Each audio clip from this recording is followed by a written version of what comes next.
Hello Sensuals! If you remember, a while back I set a challenge for my guy viewers to send me questions.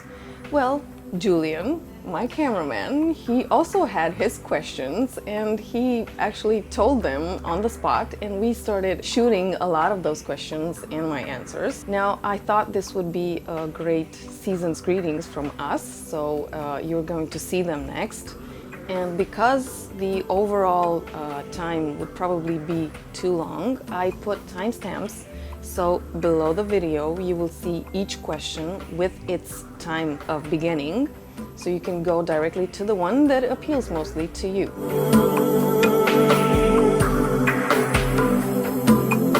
For me, a quality relationship is actually one where I know that I am significant to my partner, where I have the space to grow, and presently I'm interested in growing sexually, so there are a ton of amazing things that I discover when it comes to sexuality, and I would need my partner and I would want my partner to be open to this. This would be my ideal relationship, somebody who's interested in developing in the same area that I am interested in. Not necessarily as a main area of focus for him. So I don't necessarily think that the two partners will have to identify like in business, in professional life, in social life, in intimate life. So that is actually not what I want. And not what I would consider an ideal relationship. I would consider that a suffocating relationship. But my ideal relationship is one where the most important thing for me right now is also the most important thing for my partner. And also where the relationship in which I have room to do things that are just my own. So I have my own space. I'm not losing myself in that relationship, but I have an identity outside it.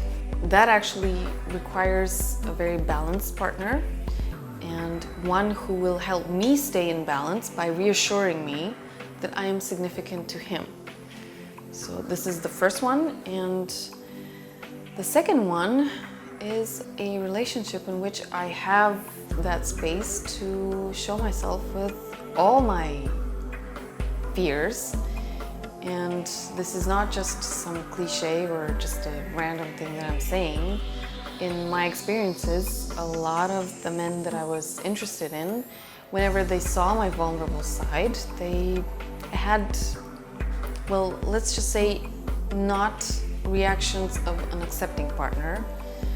They were either not interested and they left, I didn't hear about from them, or they would start thinking of me as, I don't know, a competitor or an opponent and start getting sort of aggressive.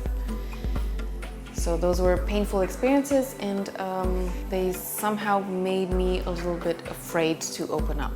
And actually this is the place where I'm working on right now, the courage to open up to a man that I have feelings for, and the trust that he will still like me and that he will still care for me and that he will still be there even if he sees those vulnerable spots of mine.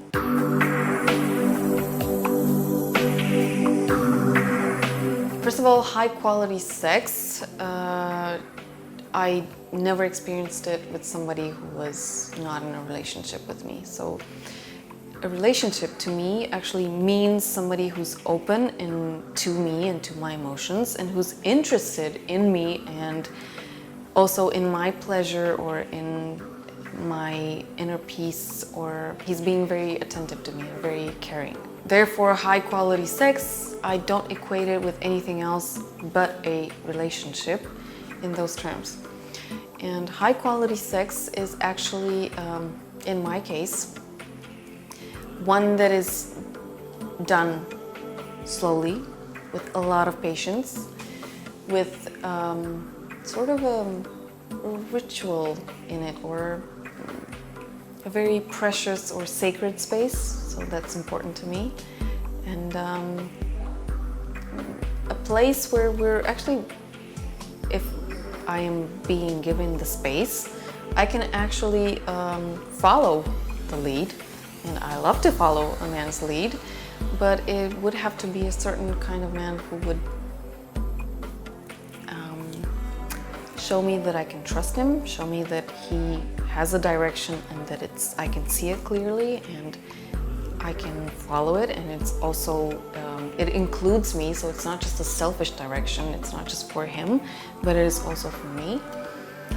And yeah, there's a lot of beauty and a lot of preciousness, if I can call it.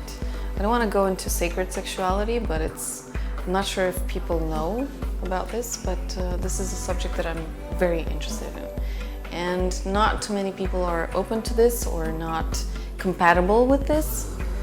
Not that it's a bad thing, it's just that it's very hard to find reciprocity and compatibility, actually.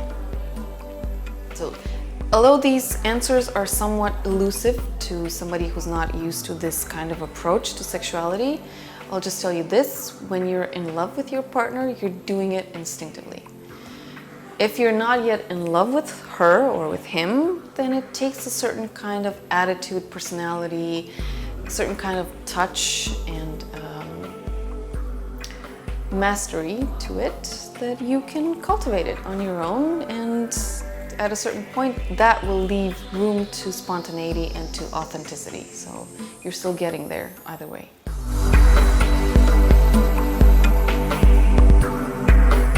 I've spoken in a lot of my videos before about polyamory. This is a very new subject to Romania. There are a lot of subjects around sexuality that are new and that they are taboo, but they are also not known. So a lot of people are, let's say, in the worst case, ignorant to this. In the best case, they just did not hear this information and they never had the opportunity to consider it. The idea is this: in essence, as human beings, the majority of us are not monogamous. We can develop feelings or attractions for multiple people, and you never know. It depends on you, on how open you are to yourself, on how well you know yourself, and obviously on the level of social interactions that you have and the degree that you're exposing yourself to many people, both men and women. You're obviously going to find more people who are interesting to you. I don't think that cheating is actually in our nature. I think we set this one up. We set ourselves up for this when we said that we would be monogamous. So we would, as society, we decided that it's best to have one man and one woman. You're cheating on somebody when you're not letting them know that there's somebody else that you're interested in or attracted to, without actually annulling your feelings for your partner or this other person that you're considering as cheating on. So if you're true to your feelings and true to your partner, you know that you can love and be attracted and turned on by your partner, but also sometimes, not all the times, I mean, this is not something constantly happening, but there may be people who also you find interesting too, so they're included in this. If you're denying this and you're going on your attractions without letting your partner know and without ensuring that they are okay with this, then you're cheating on them. So you're hiding, you're going behind their backs, you're not disclosing this to your partner. So this, in essence, is cheating, actually. It doesn't matter if you're just thinking about it, it doesn't matter if you're just talking to that person but not doing anything, you're not touching it, or it doesn't matter if you're going to bed with them. But getting to the place where you can admit to your partner that, look, there's also somebody else, and in a completely different way from you, I'm attracted to them. It's actually a lot of work. It takes a lot of self-exploration and self-awareness. And you, as the partner in that relationship, so for instance, your partner comes to you and tells you, look, I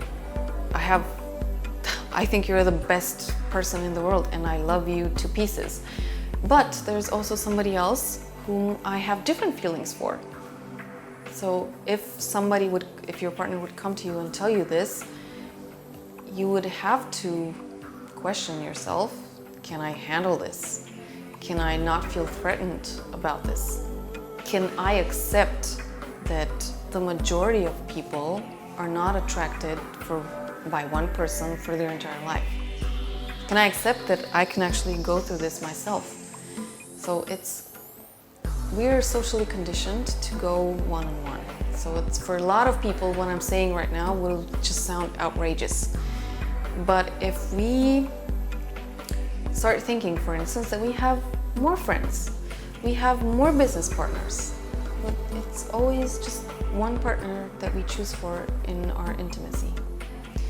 It's not natural, it's forced somehow. And getting to the place where we can acknowledge that, look, we can spontaneously, it doesn't matter how long it takes. I mean, you can be attracted to somebody and it can last for a month and that's it. Or you can be attracted to somebody else and they can become part of your life for the long run. So you can have 2 people or 3 people in your life for that. Many of us are not used to this, but it's, and if everybody would understand this from a different perspective, so again, we're not monogamous by nature, and we would start working with this, we might reach the stage where we can handle this and where we can understand that this is the true nature of ourselves. It's just that right now it's being admitted, it's being communicated. So it's in the open, it's not hidden within ourselves. If we get to the stage, there's no cheating. If we're not at that stage, and trust me, I've been raised in a nuclear family, this is what they call it. It's one man and one woman as the main partners, and then there's relatives and kids and so on. This is the nuclear family. Then it's tough to actually wrap your brain around this. And it took me a lot of time to get accustomed to the idea. So I don't believe in cheating. I believe in lying and deceiving and not being true to yourself and to your partner. I think it's an act of courage and of utter trust in your partner to come to them with such a case. But yeah, that's my take on cheating.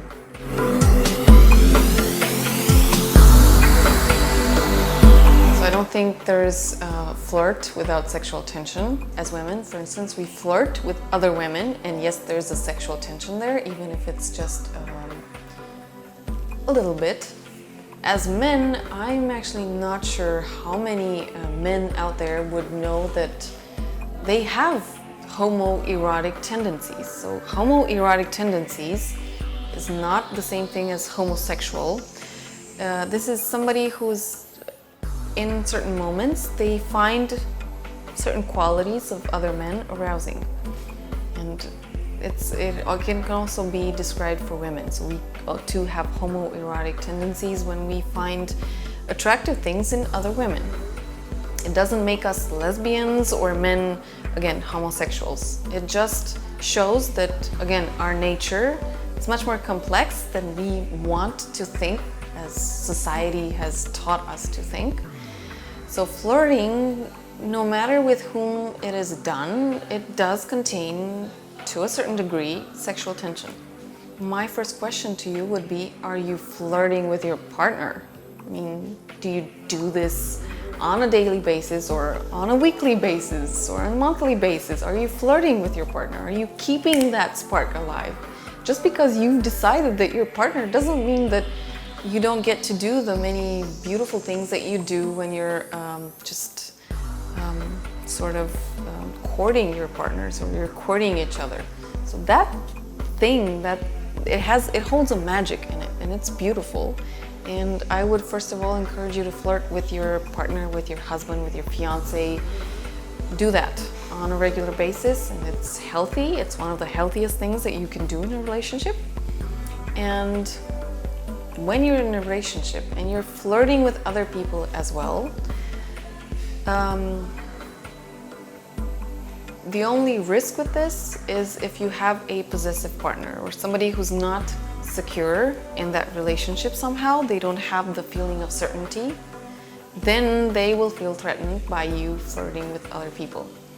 But if there's a higher degree of trust, and again, if you want a very deep sexual relationship, you have to cultivate trust. At least for women, that's the epitome of sexual performance. For instance, they need to feel trust and confidence from and within their partner in order to open up and to surrender. So if you're ensuring that space, man, it's not a problem. They will not feel threatened by you flirting with other people.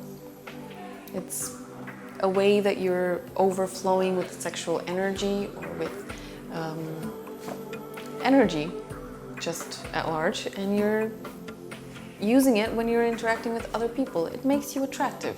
If you're not, again, pushing boundaries, or if it's not being done right under the nose of your partner and with too much insistence and persistence, and you're somehow neglecting your partner and so on. So there's, again, an art of the flirt and making things very little, bit by bit, just every now and then assessing the right moments and so on. I don't see a problem with that with either people. It actually leaves space and gives fresh air in the relationship. So again, you're not choking each other out, you're not suffocating each other out. So there they were. I hope you liked them, and I hope that you will be inspired to send me more questions, because I'm open to receiving anything that you want answered, and who knows what might come out of it. Also, next year, I'm also taking into consideration to meet guys live and do live sessions in order to explain better things about women, things that women need in the interactions, and, well, any curiosities that you might have, or just things that you want to share ideas and knowledge and so on. So until then, you can watch these guide challenges, and I'll see you next year with this subject.